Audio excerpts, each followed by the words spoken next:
All right, so now you'll see a glimpse of the suspended groin vault that we have here on the second floor. So this took a lot of planning actually. So I knew that I wanted something, an accent feature in the home. So we decided that we were going to put it here and started working with archways and ceilings along with my framer, and we came up with this, sent them the measurements, and this came all flat packed in an 18-wheeler, and we set it up right here.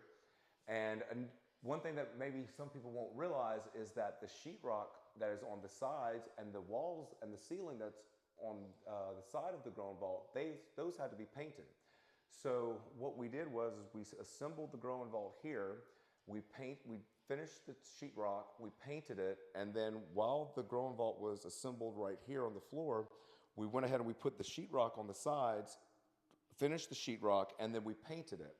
Once that was done, we built a platform right here and we rolled it into place, and then we put the lights on it, tested the lights, and then we hoisted it up into place.